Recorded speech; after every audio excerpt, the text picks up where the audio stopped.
আবু সাইদ হত্যা মামলার আসামিদের কি হলো রায় শুনেন। মৃত্যুদণ্ড হয়েছে দুইজনের। একজন হচ্ছে আমির হোসেন, তিনি এএসআই। আরেকজন হচ্ছে সুজন চন্দ্র, ইনি কনস্টেবল। এই দুইজনের মৃত্যুদণ্ডে দণ্ডিত করা হয়েছে। যাবজ্জীবন সাজা হয়েছে তিনজনের। একজন হচ্ছে আরিফুজ্জামান জীবন, রবিউল ইসলাম নয়ন, বিভূতিভূষণ মাধব। এই তিনজনকে যাবজ্জীবন কারাদণ্ডে দণ্ডিত করা হয়েছে। অতিরিক্ত তাদেরকে আরও 10 বছর, অন্য কাউন্টে তাদেরকে 10 বছরের শাস্তি দেওয়া হয়েছে। 10 বছরের সাজা হয়েছে এই ছাড়া ডক্টর হাসিবুর রহমান বাচ্চু, তিনি রুকেয়া বিশ্ববিদ্যালয়ের সেই হতভাগা ভিসি। মনিরুজ্জামান বেল্টু পুলিশের সাবেক কমিশনার ছিলেন। মশিউর রহমান, আসাদুজ্জামান মণ্ডল, পমেল বড়ুয়া, তাদের প্রত্যেকের 10 বছর করে শাস্তি হয়েছে। 5 বছরের সাজা হয়েছে মারুফ হোসেন টিটু, শাহানুর আলম পাটোয়ারি ওরফে সুমন, হ্যাঁ, রাফিউল হাসান রাসেল, ইমরান চৌধুরী আকাশ ওরফে দিশা, মাসুদুল হাসান মাসুদ, মাহবুবুর রহমান বাবু। চাই A1 SWR Pipe and Fittings. A1 Engineers number 1 choice.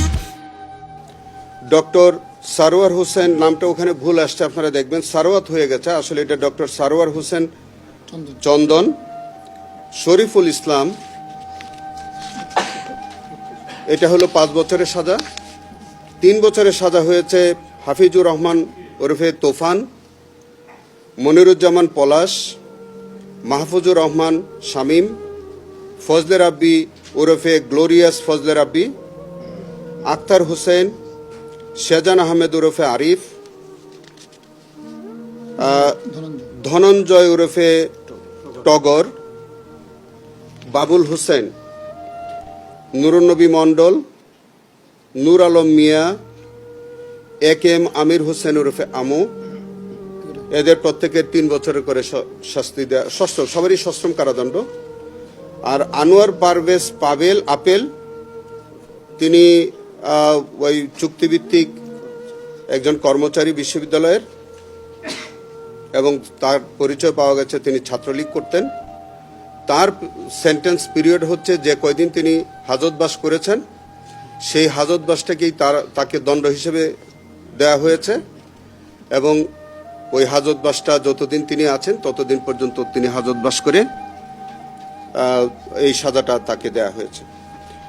এই হচ্ছে আমাদের 30 জনকেই দণ্ডিত করা হয়েছে। আপনারা এর মধ্যে দেখেছেন যাদেরকে মৃত্যুদণ্ড এবং যাবজ্জীবন সশ্রম কারাদণ্ডে যাদেরকে দণ্ডিত করা হয়েছে, তাদের বিরুদ্ধে আমাদের সুনির্দিষ্ট অভিযোগ ছিল।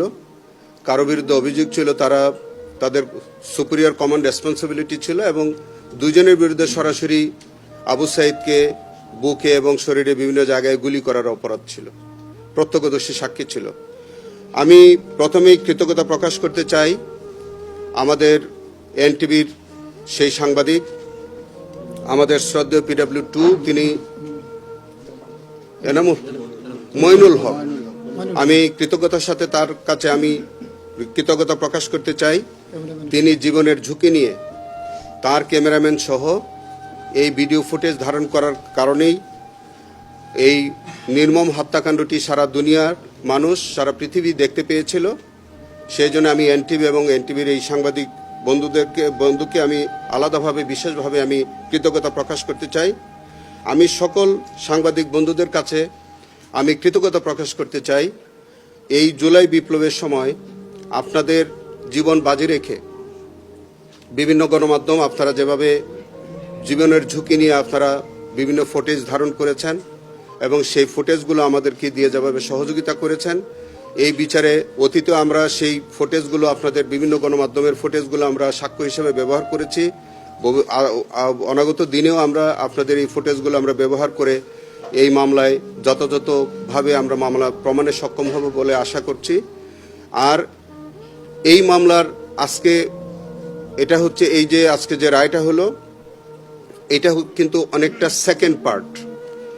আপনাদের ফার্স্ট পার্টে কিন্তু আরেকটা জাজমেন্ট হয়েছে, এটা আপনাদের কারণ হচ্ছে যে আমাদের আরও একটা চার্জ ছিল যে সুপিরিয়র কমন রেসপন্সিবিলিটি ছিল আমাদের সাবেক প্রধানমন্ত্রী শেখ হাসিনা, তৎকালীন স্বরাষ্ট্রমন্ত্রী আসাদুজ্জামান কামাল এবং আমাদের পুলিশের আইজিপি চৌধুরী আব্দুল্লাহ আল মামুন।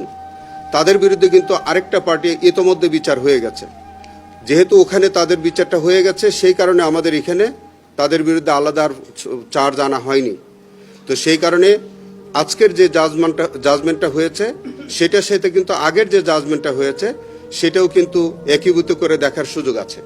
কারণ আমাদের ফার্স্ট পার্টির সাজাটা আগে হয়ে গেছে, এটা সেকেন্ড পার্টে অন্যান্য আসামিদের সাজাটা আজকে হয়েছে।